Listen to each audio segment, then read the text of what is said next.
Welcome to Srilakshmi channel. நாம இப்போ மாங்காய் புளியோதரை தான் பண்ண போறோம். வாங்க எப்படி செய்யலாம்னு பார்க்கலாம். அதுக்கு தேவையான பொருட்கள்லாம் எடுத்து வச்சிருக்கேன். வாங்க. ஒரு பெரிய மாங்காயில் ஒரு பக்கம் மட்டும் சீவி வச்சுருக்கேன். கடலைப்பருப்பு 1 ஸ்பூனு, வரமிளகாய் 3, 1 ஸ்பூன் வேர்க்கடலையும் நான் எடுத்து வச்சுருக்கேன். மாங்காய்க்கு 1 ஸ்பூன் எண்ணெய் ஊற்றி வதக்கிடுறோம்.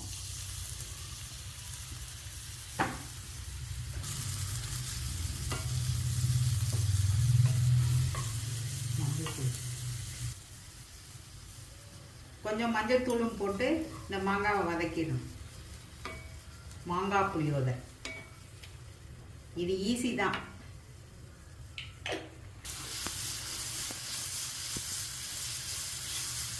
மஞ்சள் தூள் போட்டு நம்ம வதக்கணும். பாருங்க, நல்லெண்ணெய் ஊற்றி நல்லா மாங்காவை வதக்கிடணும். இது புளிப்பு மாங்காய் இருந்தால் நல்லாயிருக்கும். சாதத்தில் புளிப்பு கலந்து நல்லாயிருக்கும். கொஞ்சம் புளிப்பாக இருந்தால் நல்லாயிருக்கும். ரொம்ப புளிப்பு. கிரேப் மாங்காய் தான் வாங்கி இதை செஞ்சுருக்கு. நீட்டு மாங்காய், நீங்களும் அதை வச்சு செய்யணும்.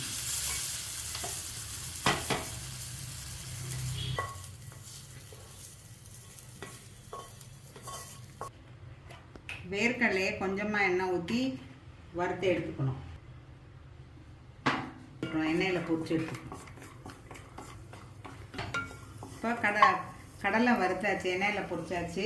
இப்போ இதை எடுத்துடுறோம். இந்த எண்ணெயோட கூட கொஞ்சம் எண்ணெய் ஊற்றி நம்ம அந்த மாங்காய் புளியோதரையை தாளிக்க போகிறோம். 1 ஸ்பூன் கடுகு உளுந்தம் பருப்பு,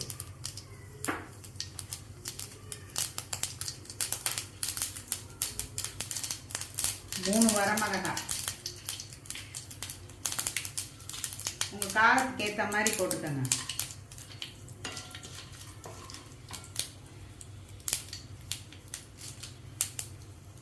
கடலைப்பருப்பு,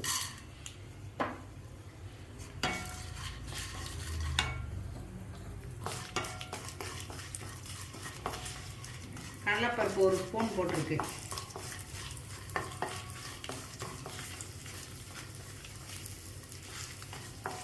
பாதி மாங்காய் 1 ஸ்பூன் கடலைப்பருப்பு, 1 ஸ்பூன் கடுகு உளுந்தம் பருப்பு, 3 வரமிளகாய் போட்டு தாளிச்சிட்டு நம்ம 1 ஸ்பூன் 2 ஸ்பூன் வேர்க்கடலையும் போட்டு வறுத்து எடுத்துக்கிட்டு தான் இந்த மாங்காய் புளியோதரை செய்ய போகிறோம். அது ரைஸ் வந்து 1 கப்பு ரைஸுக்கு, 1 கப் ரைஸுக்கு இதெல்லாம் சரியாக இருக்கும். கருவேப்பிலை,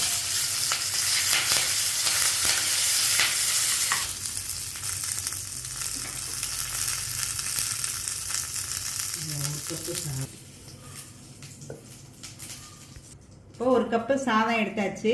இப்போ இது அதோட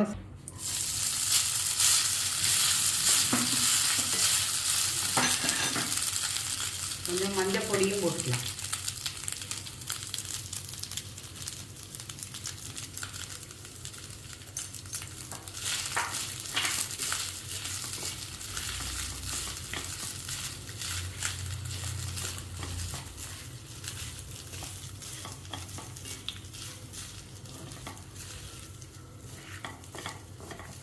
தேவைக்கு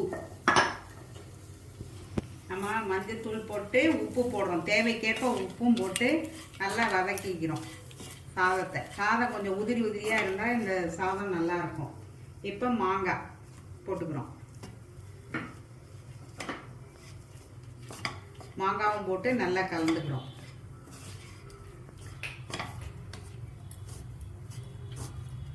இதுதான் மாங்காய் புளியோதரை.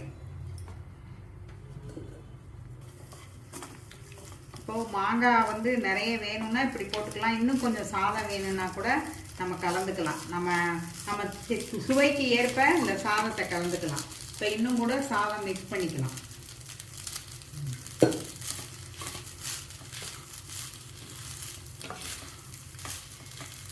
மிக்ஸ் பண்ணிடலாம்.